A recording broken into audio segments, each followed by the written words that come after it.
Hi, welcome to the show. I'm here at David Hill Vineyard and Winery outside of Forest Grove, and with me I have Mike Kuenz. Mike, thanks for being on the show today. Good to be here. Well, I'd like to ask, give us a sense of place. Where are we? Relationship to Forest Grove and in the time and place where we are, the history that's gone on here. Well, where we're standing today is an old farmhouse just outside of Forest Grove on what's called David's Hill, and this was named after a family called the David family that were settlers of this area. And this farmhouse that we're in was actually built in 1883 by the Reuter family. They homesteaded this area. And what's interesting about this property is back in 1883, when they built this home, they also planted this to grapes. And so this was actually a vineyard before Prohibition. When Prohibition was enacted, unfortunately, this vineyard was pulled out and became an orchard. Have grapes in 1883, that just blows away all the time frames that I'm familiar with. It was 60s that I'm thinking of. So grapes here in 1883, yes. And then Prohibition, they pulled out the vines. They had to, unfortunately, to make the property financially viable.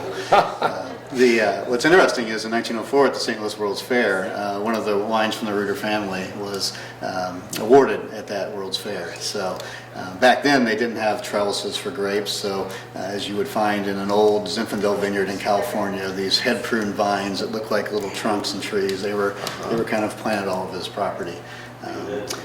So Prohibition came. And, so I would say the roots here go very deep, except they were pulled out. Except they were pulled out. And put back in? Well, go ahead with the history. Well, that's the important part of this place. And so in 1965, a gentleman named Charles Corey, he was studying a couple years prior to that in Alsace in France, and before that at UC Davis down in California.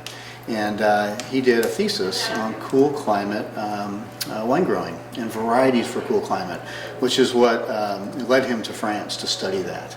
And when he came back, he convinced a few others, like earlier pioneers like Dick Erath and David Lett, that Oregon was a great place to grow grapes. And so when you think about Charles Corey and what he brought to the industry and to as the Willamette Valley celebrates its 50 years, he really brought that passion for cool climate varietal growing. And so coming out of UC Davis, an agricultural school. That's correct, and then also studying in France as well. And so when he came back to the United States, he knew that Oregon was one of the places he really wanted to look at, and he found this property, and this property was purchased in 1965. As we talk about this property, it's not. It's kind of there's some interesting mysteries that are still part of this that we're uncovering today. Part of that is exactly when the vineyard was planted. We know the property was purchased in 1965. We know the original planting of Pinot Noir by David Lett was in 1965, which is why we're celebrating the 50th year anniversary here in the Willamette Valley. But we know sometime in that 1965, 1966 time frame that this vineyard was planted. And over that time, certain clonal selections or types of Pinot Noir were brought onto this property, and we also know that his passion for Alsatian varieties were part of the reason why this property was planted the way it was. So when we get out into the vineyard, we'll actually see some of these unique varieties that we are still working with today, and the vines that are 50 years old. Well, that's a word I want to come back to. Alsatian? Alsatian. We'll do that when we get out in the vineyard. Absolutely. Okay.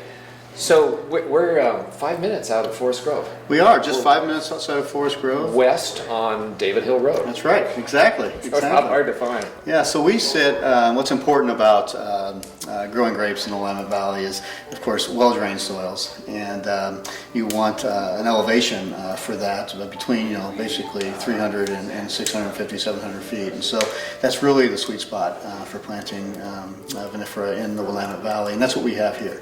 So we started about 350 feet, and at the top of our vineyard it's about 650 feet. So maybe when we get out there, you'll be pointing some of those areas, but that gives a flavor and a different time period when things are picked. Absolutely. So what's neat about, we're hand harvested here, and what's neat about working with vineyards at different elevations is that depending on the year, and depending on the degree growing days of that year, different blocks ripen at different times. So since we're hand harvested and we're able to pick those blocks exactly when they need to be picked to make the best wine possible. All right. Well, I think we've done enough inside. Absolutely. We're trying to avoid as much rain as possible. Hopefully We've got a break here. We're going to break, and we'll lead on. Let's head Excellent. outside. So this house is 150 years old-ish. Yes. What's really neat is that the current ownership, the Stoyanov family, Madeline, when they purchased this property in 1990, the property itself was a little bit of disarray. The house had been run down. The vineyards had not been taken care of. And so they really spent just years of just passion about this place to bring it back.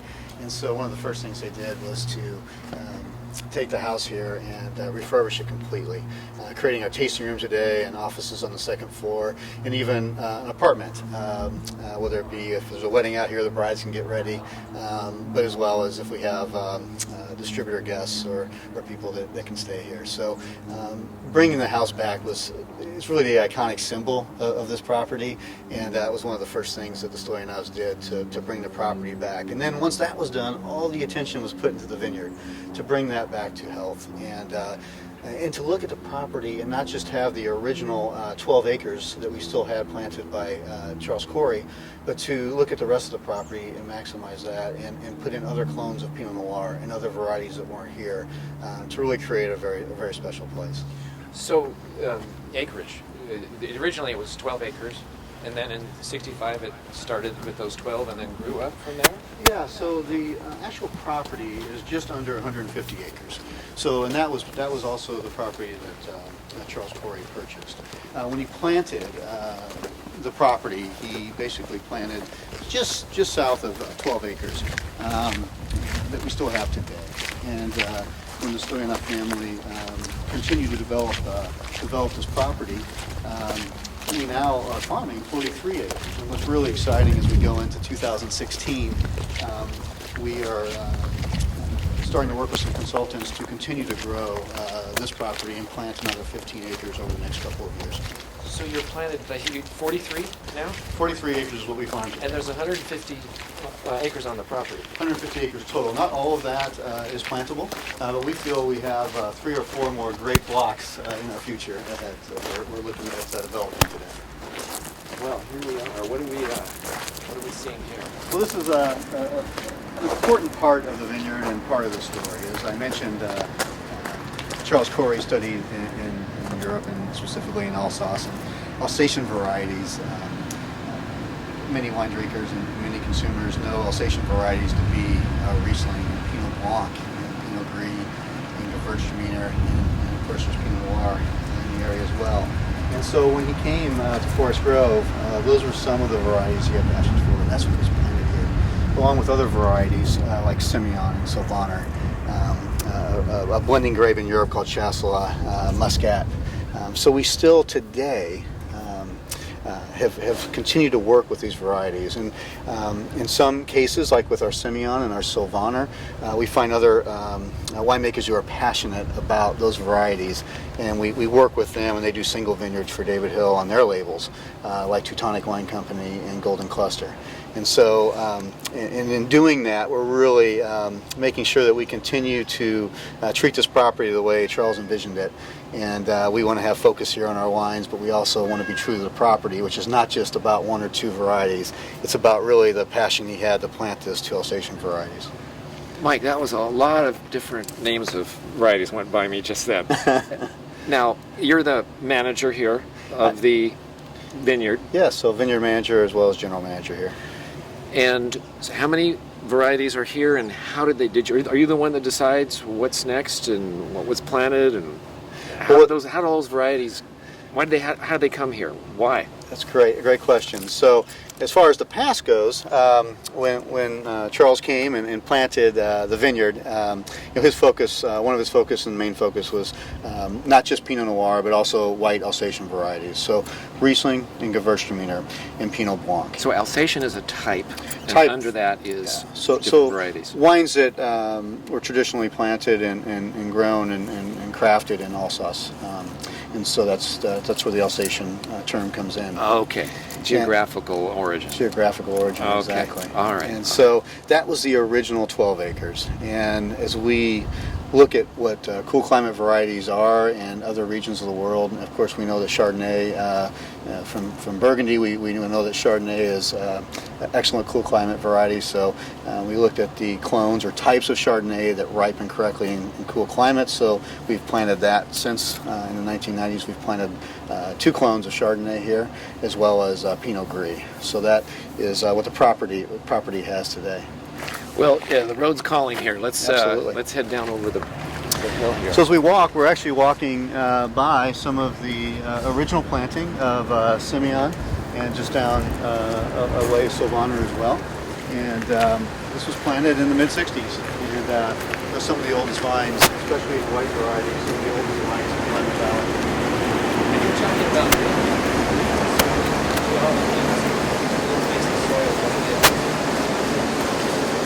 Absolutely. Well, throughout the Willamette Valley, there's different types of soils. On this property, this is considered the Laurelwood soil series, and I think it's a very special type of soil. Depending on what part of the Willamette Valley you're in and what elevation you're at, you have different soil types. And what soil will do to wine, or that sense of place you get from where the vines are grown, is you have volcanic soils that give you great acidity and complexity and red fruits, and then you have... All right, let's nail that down a little bit more. Volcanic soil brings acidity, red fruits. Absolutely. Okay, I've heard red fruit, black fruit. Can you elaborate on that a little bit? Yeah, so it's when you think about foods, it really is a good analogy to wine. So if you think of enjoying a blackberry as opposed to a raspberry, you have more black fruit. It's a taste profile. It's the same as if you're enjoying a blackberry as opposed to a raspberry. Red fruit is a strawberry. Yes, any red fruit, exactly. Black fruit is a plum. Absolutely. Plum can be part of that as well. Yes, absolutely. All right. So red fruit, like acidic. Now, acidic is maybe something some people like more of and some people like less of, or is that you said that's a good thing, or it's just a type that some people choose? Well, it's interesting. My background is in the restaurant industry before I got into wine, and in learning to pair wine with food, acidity is a very important part of that, because acidity allows that wine to stand up to food. It allows for ageability of the wine. This is such an important piece, and so my palate gravitates to Pinot Noir with good acidity, which makes a great food pairing wine. And so Laurelwood soil, which is what we're on here, has that volcanic base. And from that volcanic base, over the years, that was weathered. And then there was this wind-blown loess, or basically silt, that was blown up over that volcanic soil. So what that means is that you have a nice mix here of that red and black fruit, along with great acidity, which makes the Laurelwood soil series so interesting, and I think such a great place to make both white and Pinot Noir. So if it was just a volcanic soil, it would be more acidic, more the acid side, but the silt coming on kind of balances that out, gives you red fruit and black fruit, depending on where it is on the property, or depending on the type you plant, or how would you characterize where that Great question, and we're very lucky that Charles Corey planted completely on Laurelwood soil, and as we have continued to develop the property, we made sure that that's a Laurelwood soil series as well. And so not only has the vineyards that have been after the part of the vineyard planted by Charles Corey, but the parts of the vineyard that Stoyanov family has planted have all been on the Laurelwood soil series, as well as our next planting will be as well. All right. Well, let's keep walking. More, yeah. Let's. So we're walking past the Riesling, the old vine Riesling, and we talk about the soil series and soil types. It's also very interesting crafting wines, how old the vines are and how deep that fruit structure is. You hear a term used a lot in the wine industry called terroir, which is just simply a sense of place. And terroir, in my belief of terroir, is that you really can't really truly express that sense of place into a wine until the root structure has hit bedrock, until that vine has the age and the root structure to really bring out the minerality and that sense of place. And that's what's so special about being able to care for this place today, is that working with these 50-year-old vines, you really, especially with Riesling and Gewürztraminer and Pinot Noir, you can really see that in the wines. And that vine age is so, so important. So, bedrock is how far down? So, the Laurelwood Soil Series is a little bit of a deeper soil series in the Willamette Valley. So, the soil itself is right around 5 feet, maybe a little bit less, until you hit that volcanic bedrock. Wow. So a new planting wouldn't find that bedrock for how long? How many years would it take? It depends on the variety, and it has a little bit to do with the block that you're situated in. But you're definitely looking anything under 10 years old. You're definitely not getting to that bedrock. As you start to get to 15 and 20 years old, you really are being able to express that place. Now we're getting a sense of the valley here. Other vineyards nearby? Absolutely. Can we see any from here? What's exciting about this area, we're in the northern Willamette Valley, and you hear a lot today about AVA, which is just American Viticultural Area. And so, in this particular part of the northern Willamette Valley, there are other properties like Tualatin Estate, founded by Bill Fuller and owned today by Willamette Valley Vineyards, Montanore, Apolloni, ourselves. We're all part of this Laurelwood Soil Series. And our neighbors, the Chehalem Mountain AVA, there's a really exciting energy right now. That original AVA, the boundaries for it, over time they learned there's some uniquenesses even within that AVA. And so one of the founding families, the Kunze family, and the second generation, Maria and Louisa, they're really working to even further define the Chehalem Mountain AVA.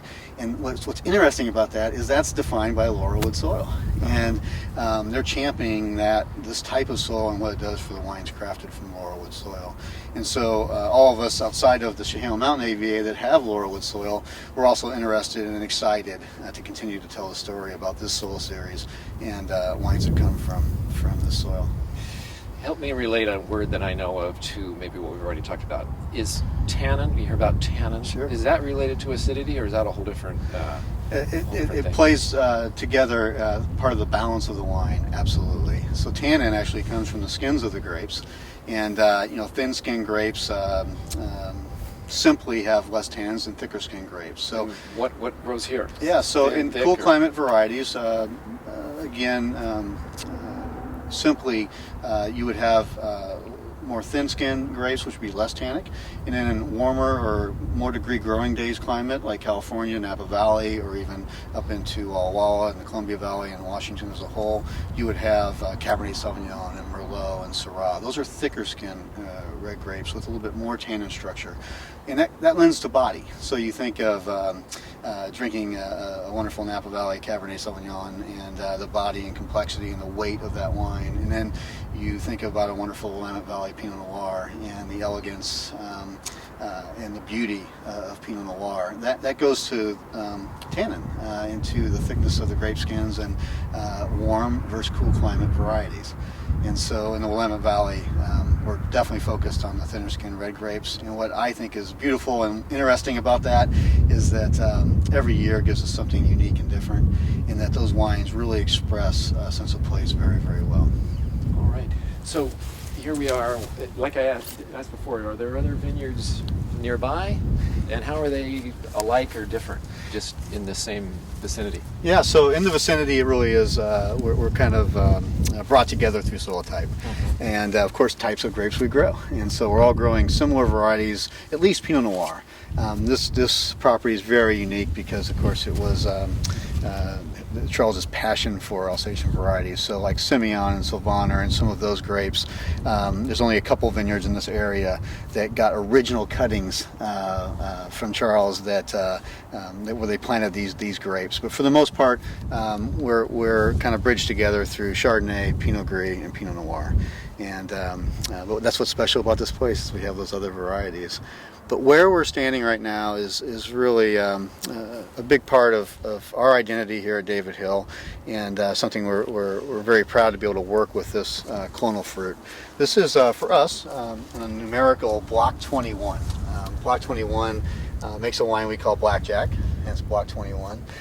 But more importantly, this is one of the original blocks planted by Charles Corey, and it was planted with a clone that has some of that mystery we were talking about earlier. It's a clone of Pinot Noir that, whether it's a cool year or a warm year, always has intense color and complexity. Over the years, different wineries and different winemakers have gotten cuttings from this block, and it's affectionately known around the Willamette Valley as the Corey clone. And so one of the things that this current management team at David Hill hopes to do is continue to understand this place better.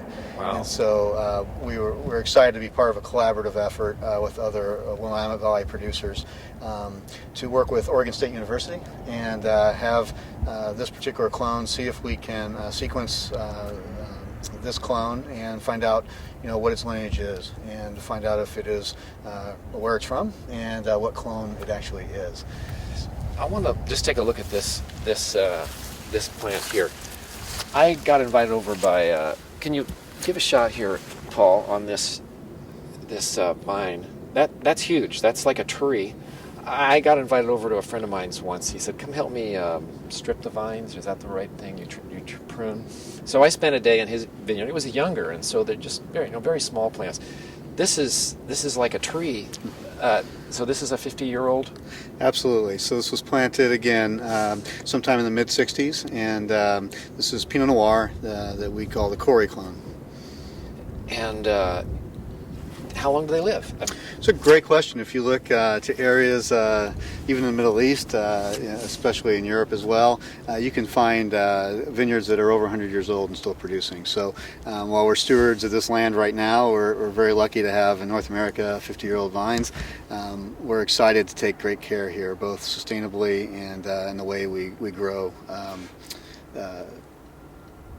The way we work with this vineyard, and we think we can, if we take good care of it, it will continue to produce for a long time. Wow! So this was probably planted before you were born, and it'll be here long after you're gone. I That's amazing. will continue to work very hard to make sure that's the case. Absolutely. Well, we've just got a couple of minutes left. I wanted to ask you about the future of wine in this area.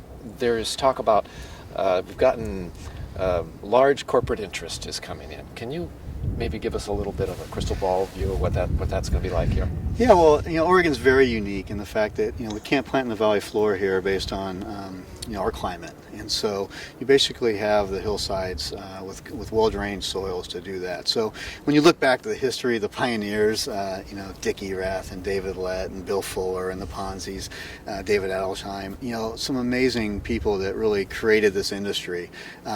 They did it in a smaller way. The average case production was pretty small, and it's still small today compared to our neighbors to our south and to our north. As this industry continues to evolve, as you're pointing out, I see that as a really exciting thing, because they're bringing notoriety to the Willamette Valley. When Domaine Drouin came here years ago, that really showed that Oregon had really, was here. It arrived, and so as we see this start to happen, Kendall Jackson coming here in the last couple of years, it brings that notoriety, and it doesn't change the fact that there's not a lot of huge parcels to be purchased, where you're going to see the industry lose its identity, or have the passionate growers that and winemakers that are able to work with very specific blocks and places, and have passion for those soil types. It's not going to change that. I think it's interesting, as we look at what's happening in our climate too. You're seeing some of the interest come here because obviously, as we see our degree growing days increase, I think all of us within the Willamette Valley feel an importance to not only farm sustainably, but to use our resources to where Oregon will be a really vital market long into the future.